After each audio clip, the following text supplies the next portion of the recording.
Hello, it is your sleepless god back with what if Harry was kidnapped as a child? Part 4, I believe so, part 4. This might have been like part 28. Haven't figured this out yet. But last time we left off, Harry was part of the war and absolutely crushing. Demolishing base by base, taking souls into his body, basically destroying his mental state, but winning the war. His entire goals were, I do not care how far I have to push my body. I will destroy everyone. But what happened was the Greys, in the last choice effort, just to see if they could try, they summoned a demon, sacrificing a lot of their own men to the demon. Particularly, they try to hold it back as hard as they possibly can, but most of them ran away. But it killed 3 in particular people. They killed many more, but 3 in particular. 2, Molly Weasley's twin brothers. Hold it back for an entire hour and 30 fucking minutes, keeping them at bay for their friends, their families to retreat. And also, Bellatrix's husband. Now we talked about that they were not in love anymore, and actually, when they died, a couple months later, she started flirting with the wolf pack, flirting with a particular wolf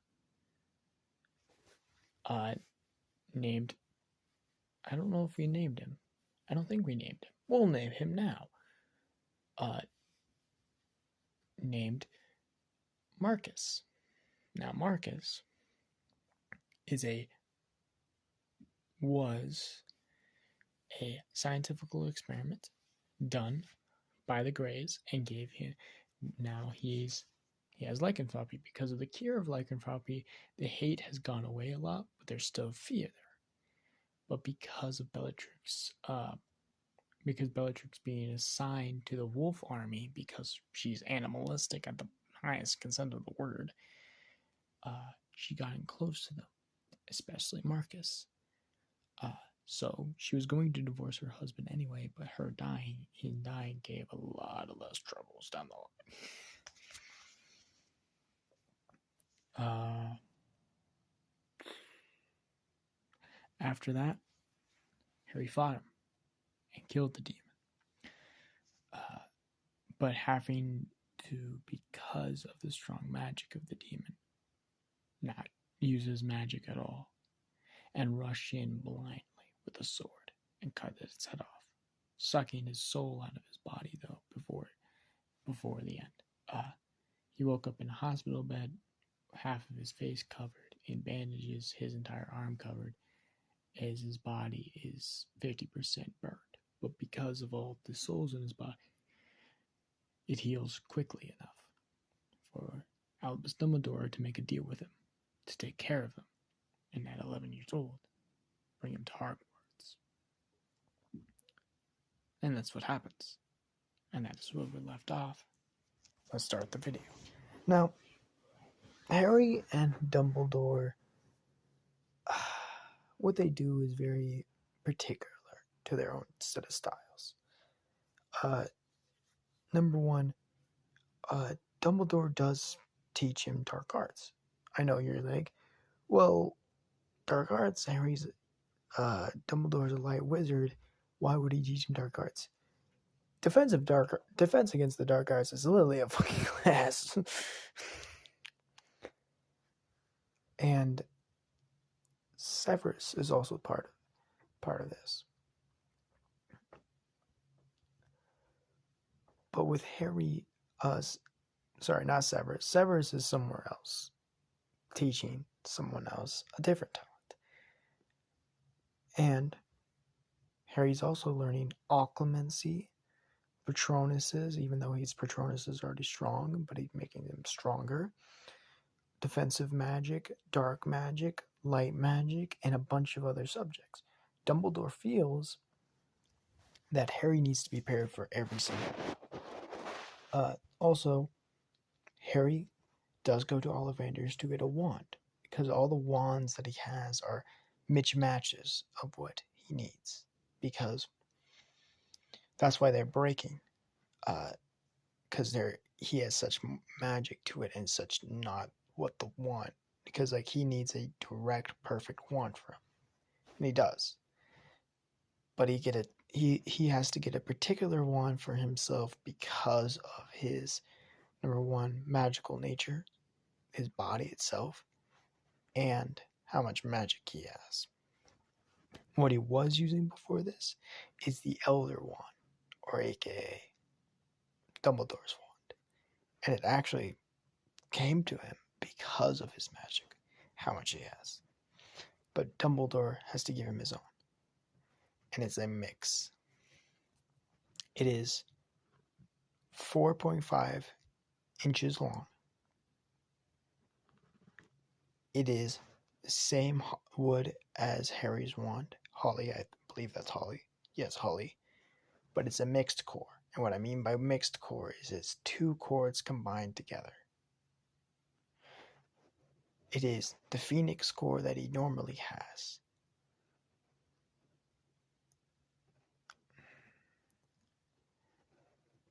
But it's also, what should I give it? Well, first soul he takes is a dragon. It's a dragon's soul. In particular, dragon soul. And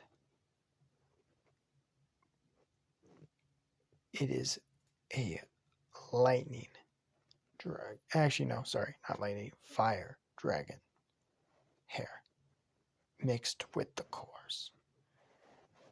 Because it needs that because Harry has so much goddamn magic that the core, just one singular core, couldn't take that. So Ollivander made a double core wand.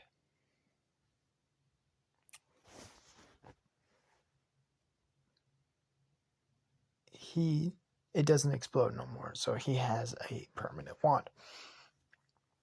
But like Dumbledore teaches him everything: charms, enchantments, all of the basic subjects. Dumbledore teaches him from first year all the way up to the last year. So he was roughly around, I think 8, 7 when the war ended. Let's say 7. 7 when the war ended. So 4 years. 4 years Dumbledore taught him occlumency and all of the other things that I just said for 4 years. And not directly this, because he already knew this, but swordsmanship, he gave him a couple books, just like pat him by. But like, Harry also knows like every single secret about this castle, every secret entrance, every like how to get to the kitchens, the elves, and the room of requirements. He knows about that. He learned that when he was 10. He figured that out when he was thinking about like, I need an area where I can train on magic because he has very strong magic, especially elemental magic. And the room opened to see a massive room with like seals all around it that could take in any elemental he wants. And this is where he goes practicing sword fighting. So Harry knows everything about almost everything, especially because he has a dental mind. But the thing that he was mastering by himself is the souls. Because originally, think of the souls as like separate from his own body. Think of it like think of it like glass shards, like breaking a vase. Yeah, that's the closest description. Breaking a vase. It's still technically a vase. You can call it a vase. It's a broken vase, but it's still technically a vase. But it's not going to hold anything. It's not going to do anything. It's shattered, but it's not there. What he was doing, he was putting the pieces together, grabbing the pieces and gluing them back together. And then they finally stuck, and they actually looked like a vase again. His soul was combining with all of the chunks and pieces. A couple of them were already there, like the dragons, the phoenixes, the vampires. Some of them were already there, but some of the other souls were around his body, and it wasn't there yet. And his body was crumbling and actually hurting because of this. So what he did was he had to grab them and put them together. One soul in particular that was the hardest was the demon one. That fire demon soul was the hardest to master.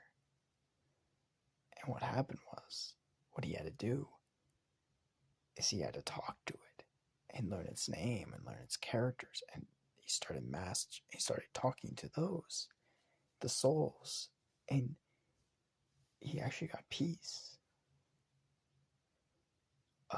Even the demon soul said he will help him. So how his magic works is that the demon is a little bit more like imagine like a room, just a room with a crystal ball in the middle. Now, let's say Harry is fighting thousands of enemies and runs out of magic, because you can do that, but it's unlikely. It's unlikely, most likely, but let's say he did. The demon can grab the ball and put his magic into it. So trading out his core, Harry's magical core, pushing that back and putting another magical core. Think of it like batteries. Rechargeable batteries. The batteries are dead. You take them out, you plug them into the charger, you grab other batteries, and you plug those in. That's what the demon's basically doing in his soul. He's not a part of it because he's not technically dead, but he is there still. Those batteries that are charged that can be put in at a moment's notice. And they're more particular, sort of. We'll talk about that. But he also talked about sealing. Now, sealing, or runes, are a little bit different.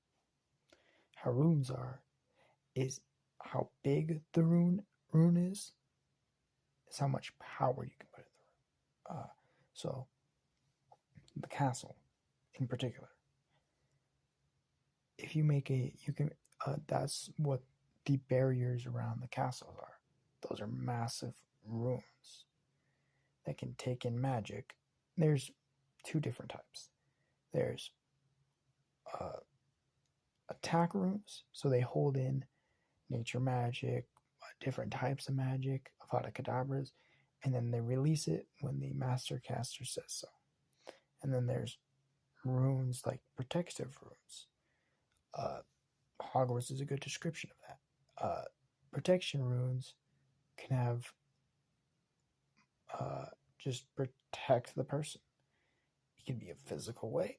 It can be a protecting against a spell, or it can be a invisible way, like making them seem less awkward in a conversation. It's not that powerful, I wish. But make people see, when they see the runes, make it see differently. And this is where we go complicated runes to simple runes. Protection, like something that just says, runes can go really complicated or really simple. It's like think of it like if you just want to do one task, it can do one task and it'd be fine, like a robot. Yeah, it's basically like magical robots a little bit.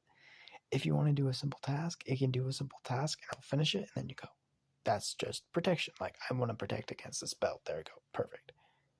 I wanted to fire this spell when I say the words this, or I wanted it to, and it will keep the hold in the magic as well when I do this. But it can also complicate it. The runes around Hogwarts is a great description of that. It will protect against magical spells, but it's also hidden for other people. So when they see it, they see a particular thing. Those are complicated runes.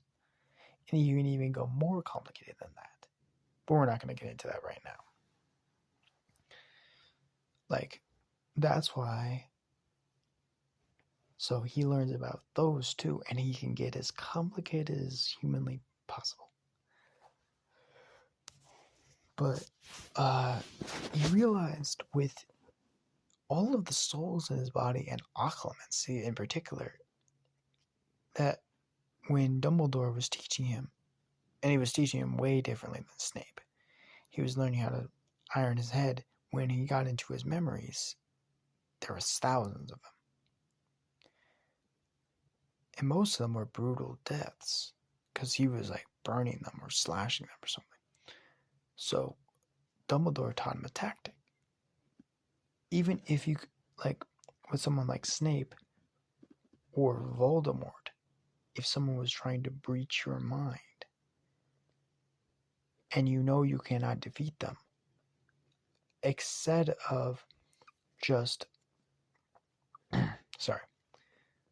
letting them look at all your thoughts, let them look at certain thoughts. And those are the bloody, gruesome deaths.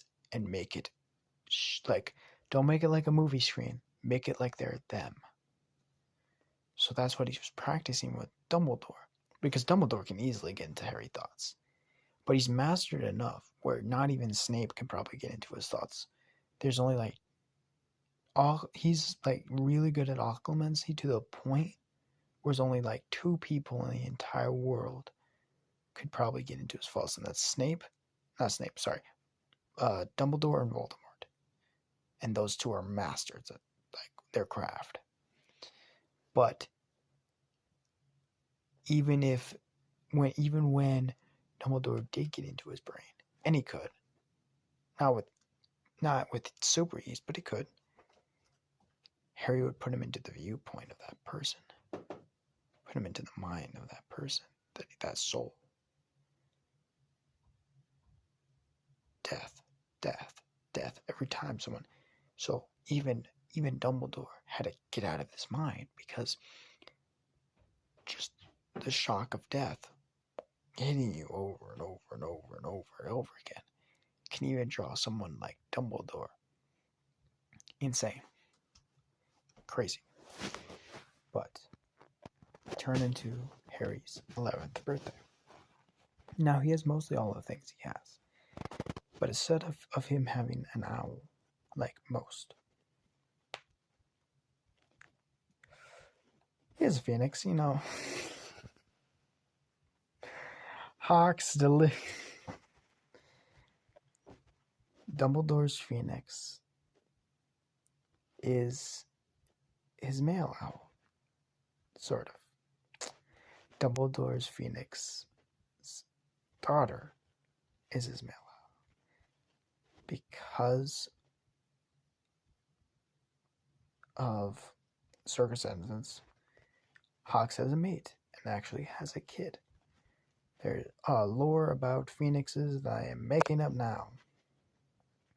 Phoenixes only have kids every 100 years. Because they live forever, they don't need kids. So what happens is usually they only mate around 100 years, if they mate. So Fox having a kid is incredible.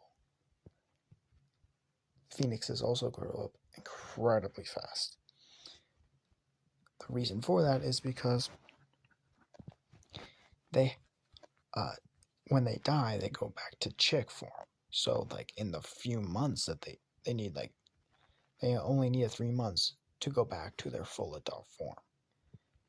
So the chick's name in particular is a daughter, is a girl, and her name What's her name? I got a name before this.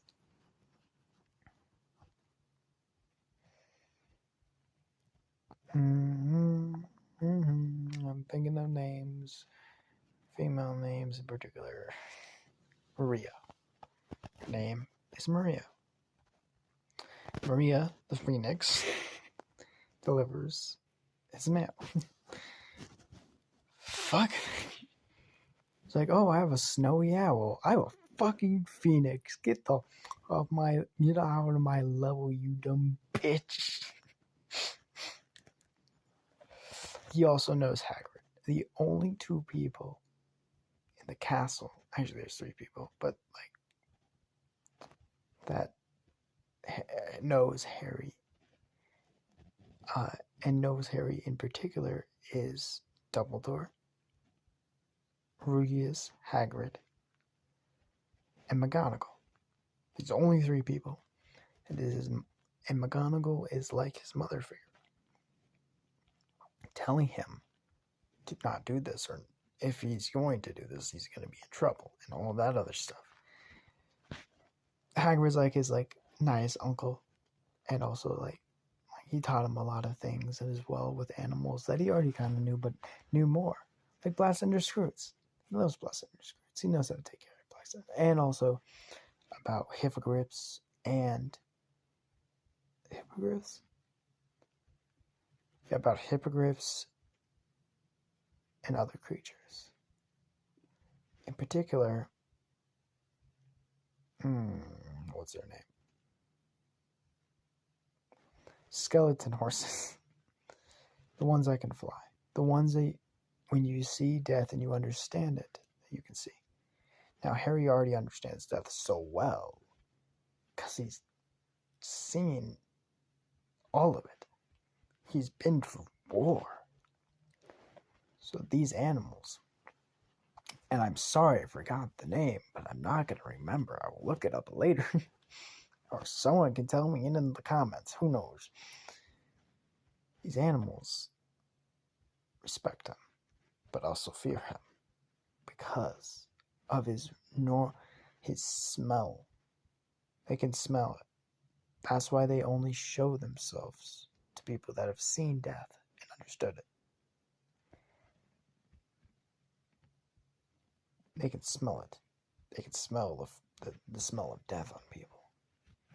So when he walked in and he had he reeks with death. They kind of feared him, but they now trust him. Now when Harry turned 11, it's time for Hogwarts. Got all this stuff. Got on the train with Rugius Hagrid waving him off, with McGonagall, disguised obviously, also waving him off and making sure he had all his stuff and grabbing his robes and making sure it's packed and everything like that. Making sure his phoenix is not messed with. Because Harry and that phoenix, he loves that phoenix more than he loves life.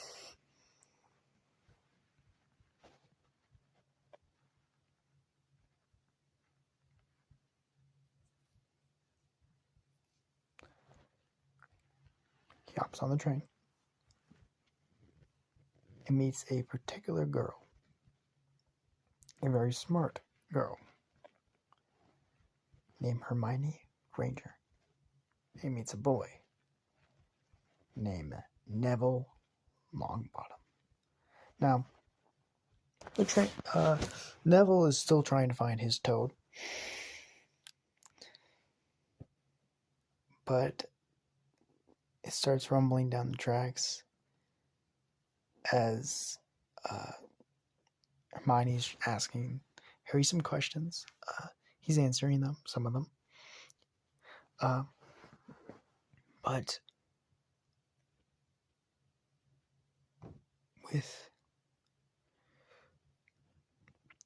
when the train stops and they get off the tracks, and McGonagall is standing upon the stairs, Harry smiles at her. She smiles back quickly, trying not to show it with any of the other students. And he opens the gates. Oh. What Harry sees when he starts walking through the gates is like the kids and all that stuff, and Malfoy obviously trying to talk to a certain female.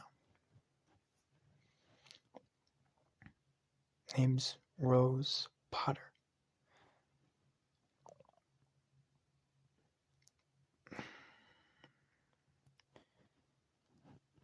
Now Rose, obviously, pushing him off and staying with his friend, Ron, saying, I think I know my friends from my enemies. Thank you, Malfoy. As Malfoy walking away, as Harry walking up as some of them are, you see some chatting, Hermione talking about how these are enchanted lights, as Harry walks up the Sorting Hat. New name.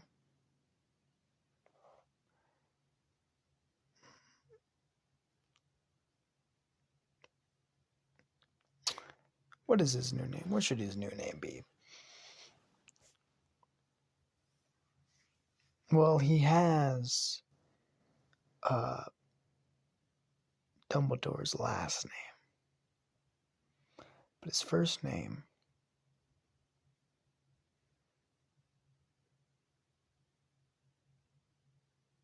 is Aragon.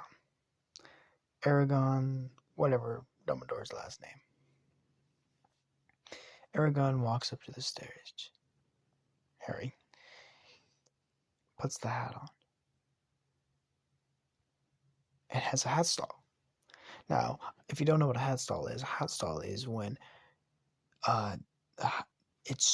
he has so much of every single quality, or like two really good close, that the hat cannot decide. And with Harry literally having thousands of millions of souls in his body, the hat literally fucking has to serve from memory to memory to memory to memory to memory to memory to memory and memory to even find out. So he's loyal.